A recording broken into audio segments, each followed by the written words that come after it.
This is Kang, a single, virgin, orphan, jobless ex-gym trainer who is now stuck in hell, getting smashed by mosquitoes, torn by goblins, and dying thousands of times in every brutal way possible. The episode begins on a beautiful morning. A woman is searching for her child, Maru. As she frantically looks for him, she ventures deep into the park. Suddenly, she hears a voice behind her. At first, she thinks it's Maru, but the voice is creepy, sending shivers down her spine. From the depths of the forest, a demonic monster emerges, its intense glare piercing through the shadows. The sight is so terrifying that the woman feels as if her very soul has left her body. Overwhelmed by fear, she shouts loudly, her scream echoing through the park. The scene abruptly shifts. Kang, dressed sharply in a suit and boots, is narrating this incident to Yumin while they sit in a very expensive restaurant. As Kang recounts the events, Yumin bursts into laughter, her voice filling the room. After her laughter subsides, Yumin gives Kang a seductive smile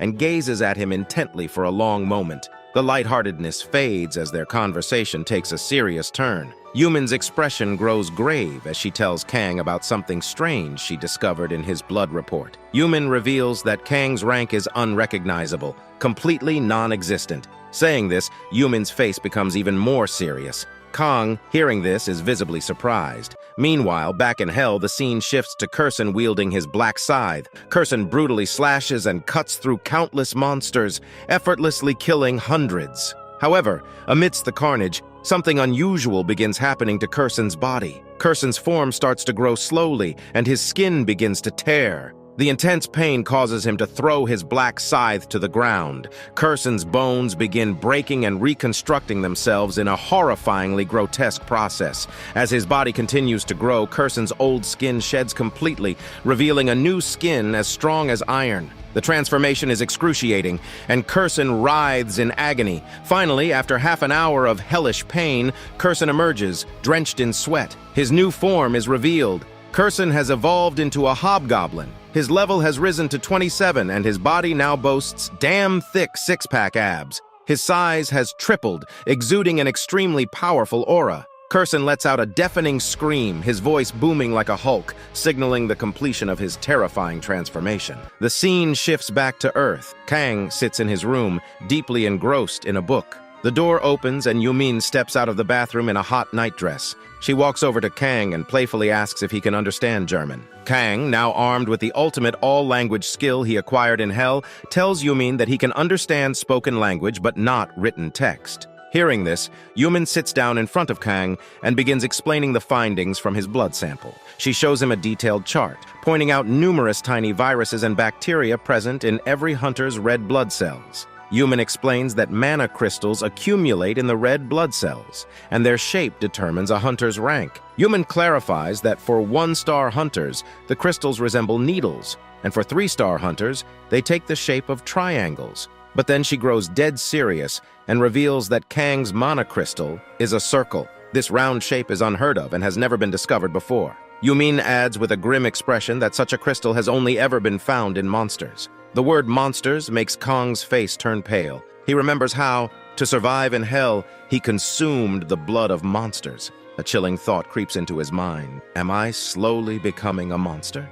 And guys, making this type of video takes a lot of sleepless nights and effort, so please like the video and help us reach 7,000 likes. Also, comment your favorite part in the comments to support the video. Now, let's continue. Kang starts recalling all the memories he experienced after consuming the monster's blood. His body is drenched in sweat, and the stress is almost unbearable. On the other hand, Yumin notices Kang's discomfort and assumes it's because she called him a monster. Feeling a little startled, Yumin hurriedly explains that she didn't mean to say Kang had become a monster. Yumin clarifies that Kang's blood cells are similar to those of a monster. This similarity doesn't mean Kang is turning into a monster. Instead, Yumin proposes that it might signify the discovery of a rank beyond S. Kang could be more than an S rank. Kang might be a 6-star hunter, an SS rank. After saying this, Yumin makes a cute face, holding her cheeks, and asks Kang in an adorable tone, "What do you think about that?" Hearing her,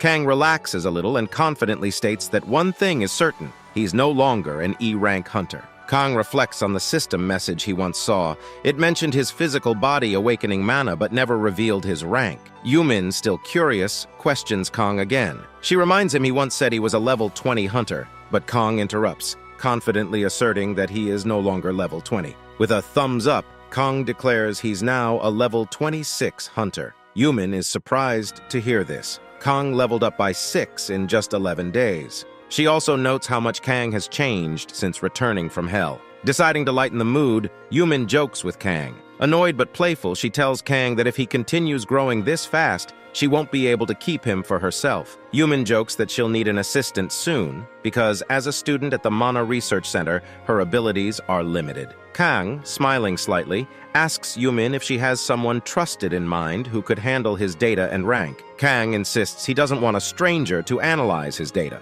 Hearing this, Yumin's mood shifts to sadness. The moment doesn't last long as Yumin becomes serious. She reveals that there might be someone who isn't trustworthy but knows Kang's data, the leader of Sejong Laboratory. Kang, confused, asks about the lab. Yumin explains it's a research center dedicated to studying mana, hunters, and dungeon phenomena. Yumin further reveals that the center manages all national ability user data and dungeon-related items. She speculates they already know about Kang's abilities and rank, which is why he's been receiving spam calls. Yumin starts ranting about an old woman at the center. Clearly irritated, she admits the woman is more knowledgeable than her. Yumin sent Kang's blood test report there, so they must already know about Kang's data. This is why the research center keeps calling Kang, while other centers try to block his data from reaching them. Yumin insists Kang needs to call the center and uncover what they know. Noticing Kang preparing to make the call, Yumin looks sad. Kang stands and Yumin dries his wet hair with a hairdryer. She remarks that Kang doesn't need the research center to validate his strength. Kang already knows he's becoming stronger. Kang changes the topic, announcing he plans to buy a house equipped with research facilities for Yumin. While distracted, Kang accidentally burns Yumin's face with the hairdryer. Yumin screams, and Kang quickly tries to soothe her, blowing on her face to cool the burn. Yumin, teary-eyed, asks what will happen to her if Kang focuses on the research center. Kang, realizing her concern, smiles and reassures her. He's buying the center for her, and they'll live together in the new house. Pausing, Yumin notices scars covering Kang's body. The scars seem more numerous than before. She asks if they're painful, and Kang replies that they'll disappear soon. Suddenly, Yumin bites Kang's hand, and Kang is baffled by her action. Yumin smirks in a seductive way, saying Kang's body smells really good, and that she just wanted to leave her mark on him. The atmosphere turns wholesome until Kang's inner demon awakens. He grabs Yumin's face brutally and bites her cheeks, sucking her skin.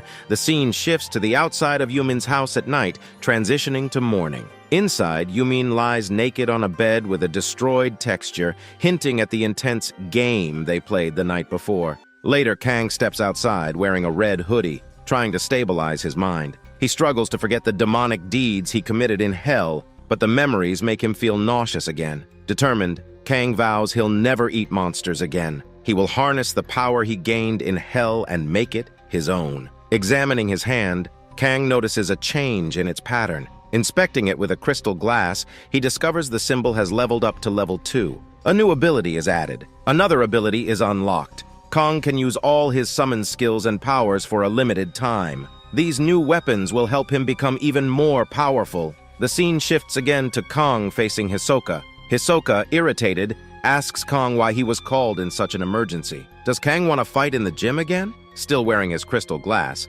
Kang smirks and remarks that he didn't expect these old bones to have so much power. Hearing this, Hisoka becomes irritated and serious, demanding to know what Kang wants this time. Kang, with a calculating look, checks Hisoka's level and finds it to be 40, a 4-star hunter. This means Hisoka is an A-rank hunter, wielding skills like double cut and stealth. As Hisoka observes Kang, he notices Kang's stare becoming unsettlingly perverted. Hisoka, catching Kang's reaction, becomes irritated and angry. With a deadly glare and a deep, menacing voice, Hisoka questions Kang. Does Kang think Hisoka has endless time to stand here like a puppet for him? Kang, unfazed, smirks and tosses the identity glass to Hisoka. He mockingly says that, as expected, Hisoka possesses no extraordinary skills. However, Kang acknowledges that Hisoka's strength comes from experience. Kong confidently adds that once Hisoka uses the glass on him, everything will become clear, and Kong will prove he has become a high-level hunter in a short time. As Hisoka reluctantly uses the identity glass, his mouth drops open. Hisoka is genuinely shocked. Kang is indeed a level 26 hunter. To confirm, Hisoka checks his own stats with the glass and finds them accurate. He truly is level 40. Still reeling, Hisoka wonders where Kang obtained such a legendary item. Kang, with a sly grin, refuses to reveal the source, calling it a secret. Hisoka then reveals that within his guild, there have been discussions about recruiting Kang. This confirms to Hisoka that Kang's rank is no mistake. Returning the identity glass, Hisoka informs Kang that someone from the Tysoon clan might approach him soon for recruitment. But Kang grabs the glass with a demonic, psychopathic smile and tells Hisoka to switch his loyalty. Kang declares that while he plans to join the Tysoon clan, Hisoka should join him instead. Hisoka, slightly amused, replies that he's thankful Kang wants an old man like him. However, Hisoka cannot easily betray his current clan. He explains that if he were to switch sides for money and items, how could Kang trust he wouldn't betray him in the future? Kang, unfazed, smirks and says he has something important to share. Kang confidently declares that he will become a stronger hunter than Lee. When that happens, Hisoka might have to lick Kang's feet and beg for a place by his side. But even then, Kang might refuse him. Hearing this, Hisoka's expression hardens, but he remarks that he likes Kang's bold personality. Kang, shifting back to a calmer demeanor, mentions he has a job for Hisoka, a favor he wants. With an evil smile, Kang tells Hisoka he wants him to meet someone. Activating his family skill, Kang's shadow begins to shift, and slowly Kursen emerges. Both Kang and Hisoka are shocked as Kursen steps into the light. Hisoka instinctively draws his sword, his face tense with alertness. Kursen, now 3 times his original size, stands before them. Hisoka is moments away from attacking when Kang intervenes to stop him. Finally, Kursen's full form is revealed, dangerously defined 6-pack abs and a thick muscular build. With a smirking, evil smile, Kursen addresses Kang in a deep, menacing voice, calling him boss. Kursen jokes that he thought Kang had died since he hadn't contacted him in so long. Seeing the deadly monster address Kang as boss, Hisoka is left speechless. Kang, equally shocked, demands to know what happened to Kursen and how he changed so dramatically. Kursen explains with pride that the black scythe Kang gave him allowed him to slaughter countless monsters in hell. This caused his evolution. Kang, attempting to lighten the mood, jokingly asks Kursen if he's a Pokemon. Kursen, with another evil smile, offers no reply. Hisoka, overhearing the conversation, realizes Kursen is Kang's tamed monster. Hisoka, still surprised, comments that he never expected Kang to tame monsters, let alone a low-intelligence goblin. Kursen's ego takes a hit at the low-intelligence goblin remark. In a flash, he teleports and strikes at Hisoka with his frozen black scythe, shouting, "How dare a mere human insult me!" The attack is so deadly that Hisoka is momentarily stunned and forced to retreat. Even without using full strength, Kursen overpowers Hisoka. Hisoka realizes the goblin's power is unmatched, and his sword begins to freeze under Kursen's assault. If the fight had continued, Kursen might have severed Hisoka's neck. Kang, annoyed by the chaos, shouts at Kursen to stop. Kursen, ignoring the command, taunts Hisoka, mockingly asking if he still considers him a weak goblin. Kang's frustration peaks. With an arrogant smirk, he threatens to destroy Kursen's family if he doesn't stop. Hearing this, Kursen relents, though visibly annoyed. Kang turns to Hisoka with another smirk, asking, "What do you think now? Is this just a low-intelligence goblin?" Hisoka, lowering his sword, admits that Kursen's power is beyond anything he's seen. Hisoka recalls hearing rumors of an intelligent goblin causing chaos in a 1-star dungeon, troubling new hunters. He realizes this must have been Kang's goblin. Kang, still smirking, asks Hisoka for a small favor. Kang wants Hisoka to take Kursen to a dungeon illegally. Kursen will handle it, as the dungeon is specific. The scrapbook Kang found reveals that outside this dungeon, the first hellish dungeon will open, unleashing a monster that once threatened humanity. The book outlines the incidents that led Earth to become hell, including the deaths of key figures. The first incident, known as the Flood, is set to occur on Jeju Island. With a psychopathic, demonic smile, Kang declares he will stop this dungeon break in his special way. His intensity resembles the fierce aura of Baki from Baki Hanma. After listening to Kang's entire conversation, Hisoka says, with a hint of unease, that he still doesn't know what kind of monster he has gotten involved with. Hearing the word monster, Kang feels a surge of satisfaction. He reaches into his pocket, pulls out a dense crystal mousse, and smirks, declaring that this same monster is giving a very good offer to Old Man Hisoka. Kang confidently adds that from now on, he will double the price of crystal mousse. Hisoka's expression shifts to one of irritation. Hisoka shouts that he already knew Kang wasn't just a thief, he's a damn robber. Hisoka's blood boils as he says this, but Kang interrupts, calmly telling Hisoka to let him finish his point. Kang reiterates that the price of crystal mousse will be doubled. Hisoka is visibly surprised, especially since Kang had previously refused his request to increase the supply. This refusal had only increased the mousse's demand in the market. With an arrogant tone, Kang explains that he fully understands the importance of crystal mousse for high-ranked hunters. By using it, they create tools to refill mana, making them stronger. Kang reveals he knows this because in the past he created such a crystal himself. The scene shifts, showing Kang bringing Yumin to a massive palace-like house. Both Kang and Yumin are clearly impressed by the house, but suddenly a call interrupts their moment. The phone rings and Kang looks slightly worried as he answers it. On the other end of the line, a woman speaks, her voice calm yet authoritative. She not only knows Kang's name, but addresses him directly, leaving Kang surprised. The woman introduces herself as Seojun, the chief of a laboratory. Speaking in a serious and confident tone, she informs Kang that she has very important business with him. Seojun tells Kang that she knows where he is and will arrive soon. Yumin, overhearing this, is equally surprised. Shortly after, Seojun arrives, introducing herself again with a polished demeanor. She suddenly grabs Kang's hand as if he's a celebrity and remarks how different he looks in person compared to his photos.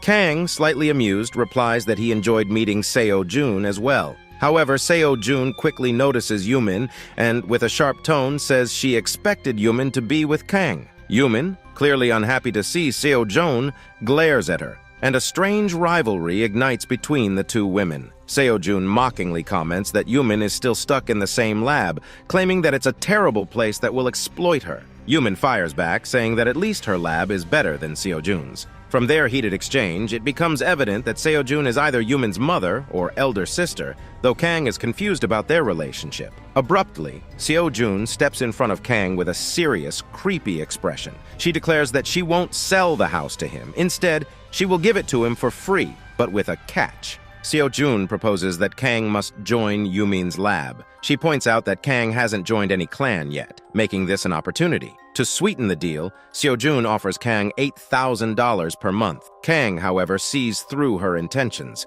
He realizes that Seojun views him as nothing more than an experimental model. Calmly but firmly, Kang refuses her offer. Instead, Kang makes a counteroffer. He sets two conditions for Seojun. First, she cannot prevent him from joining other clans under her jurisdiction. Second, she must ensure that no experiments are conducted on him without his permission. Kang insists that under no circumstances will Seojun share his data with other clans or conduct any tests that Kang dislikes. To Kang's surprise, Seojun accepts his terms without hesitation, smiling as though she has just won something significant. Kang is left confused by how easily she agreed to such strict conditions. Meanwhile, Seojun's inner thoughts remain hidden, but her smile reveals her own agenda. Something feels off about her behavior, a red flag that leaves an unsettling feeling in the air. The scene shifts, revealing a hunter carrying someone on his back, walking through a desolate area. Suddenly, the military stops him, their guns raised, and begin questioning him. Who is he? Where is he going? The man, visibly terrified, nervously reaches into his pocket and pulls out a license, stating that he has come to deliver supplies. The soldiers glance at the license and, after a moment of hesitation, let him pass. Despite being cleared, the man remains on edge, his fear evident in his trembling hands. He soon arrives at a dungeon, where he carefully sets down his bag. Opening it, he mutters to himself that he doesn't want to get involved any further. From the shadows, Kurson emerges with a smirking smile. Kurson mockingly remarks that the hunter is still terrified. The hunter, clutching an escape scroll, tears it while muttering that this task will finally clear whatever pressure Hisoka has been holding over him. As the scroll activates, the hunter thinks to himself how bizarre it is that a goblin or monster like Kurson could speak as intelligently as a human. Without looking back, the hunter flees the dungeon in sheer panic. Kirsten, watching him run, chuckles darkly. With a smirk, Kurson muses, "A hunter running away out of fear? He's nothing like Kang." Kurson had assumed that all hunters on Earth were as dangerous and fearsome as Kang. But now, seeing how weak most of them are, he realizes how different Kang truly is. Suddenly, a cacophony of monster screams echoes through the dungeon. Kurson's expression shifts to one of excitement as he remembers Hisoka's words. The bastard! Hisoka had claimed that it normally takes hunters over a week to clear this dungeon, but as the monstrous noises grow louder, Kurson smirks and declares, "I'll clear this dungeon in 1 day!" The scene transitions to Yumin, who is inside her house, frantic and clutching a flamethrower. Her breaths come in short gasps as she torches something in front of her. Yumin's voice trembles as she complains to Kong over the phone, saying she's never seen such a large monster before. Kong, in a calm and almost mocking tone, informs Yumin that it's just a mosquito, a monster from hell. Hearing this, Yumin's expression shifts between shock, anger, and worry, unsure how to process Kong's words.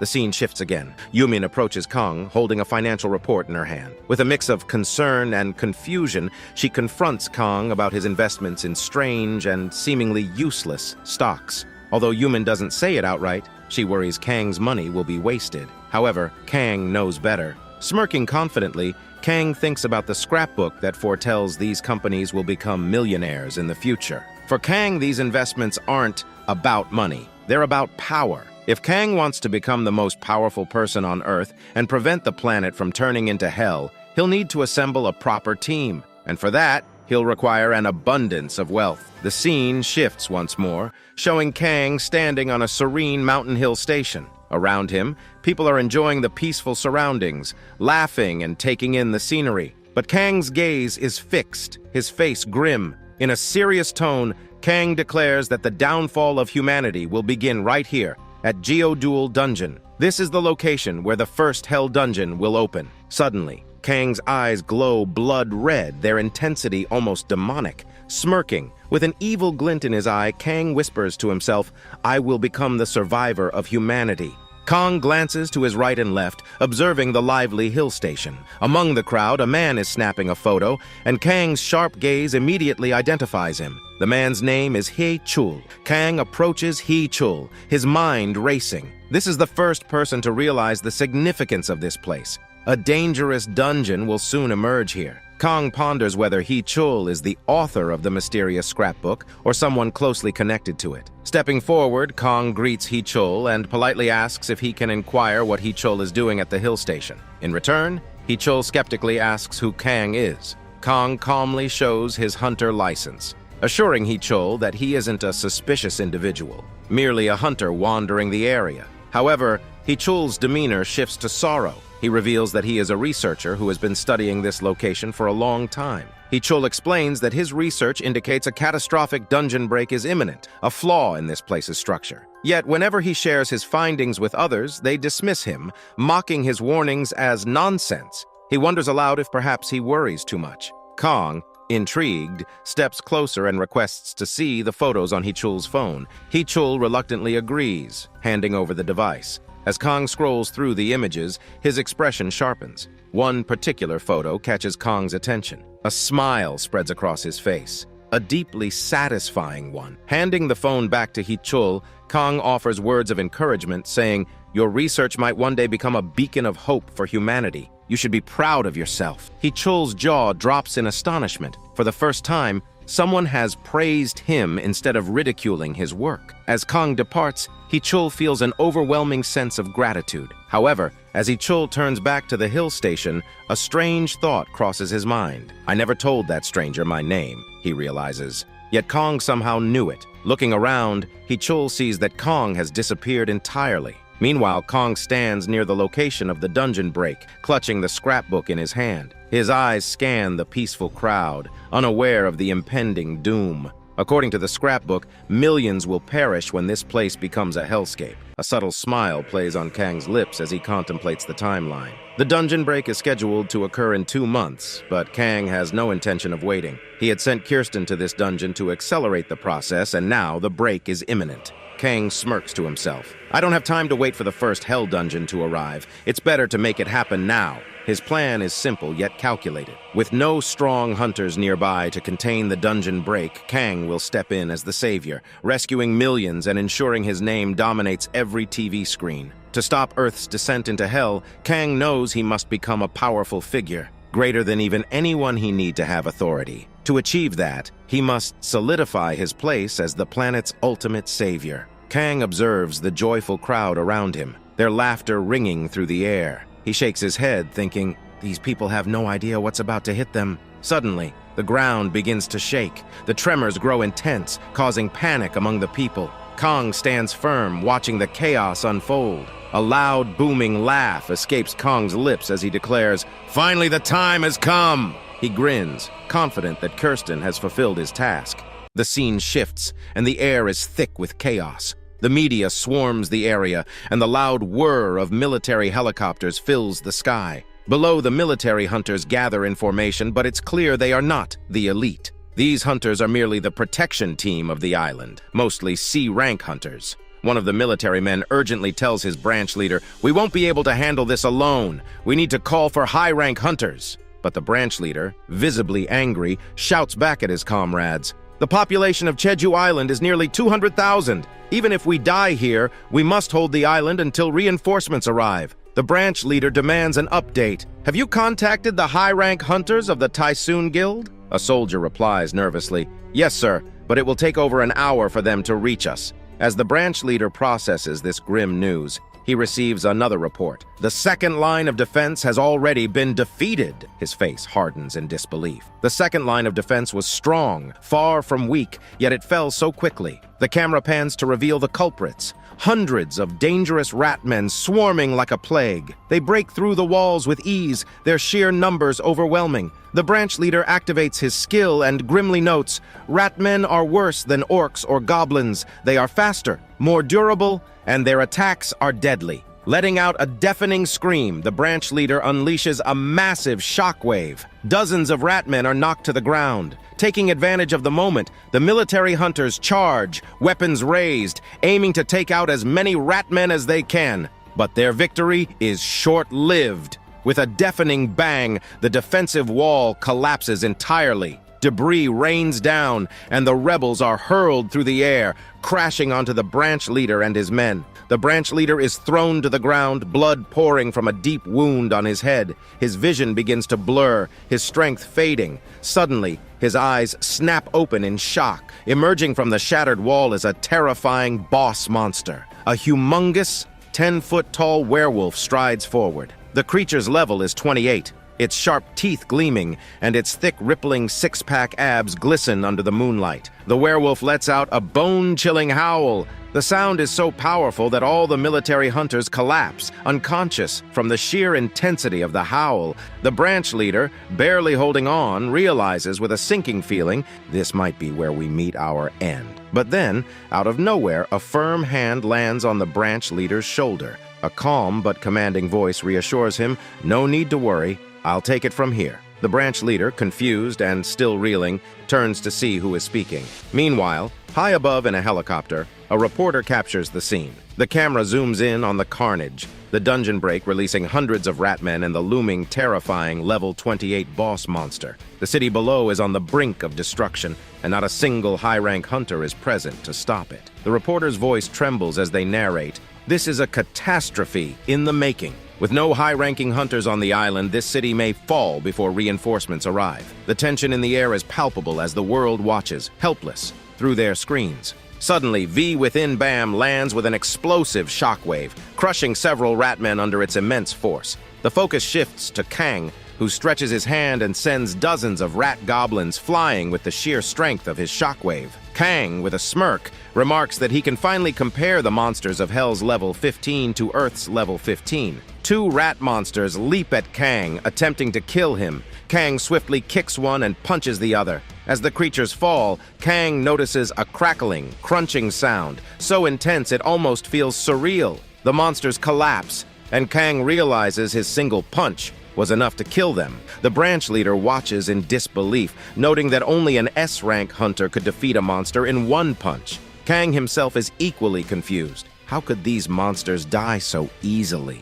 He begins to understand that the strength gap between Hell's level 15 and Earth's level 15 is as vast as the earth and sky. Excitement surges within Kang as he wonders how powerful the boss monster must be. Eager to test his skills, Kang activates his domain expansion, instantly wiping out all the rat monsters in the vicinity. Yet Kang feels uneasy. The fragility of the rat monsters puzzles him. His domain reveals the approach of the wolf boss monster, its massive form drooling as it closes in on Kang. The branch leader, observing from a distance, orders his commanders to get ready. He acknowledges that Kang appears to be a high-level hunter, but even an S-rank hunter would struggle against a level 28 wolf boss monster. Kang, however, is thrilled. The monster's slow, deliberate approach only fuels his excitement. As the wolf boss monster leaps into the air, its razor-sharp claws aimed at Kang, time seems to slow. Kang grabs the monster's hand mid-air and delivers a devastating kick. The impact is so intense that the wolf boss monster is rendered unconscious for a moment. It crashes to the ground,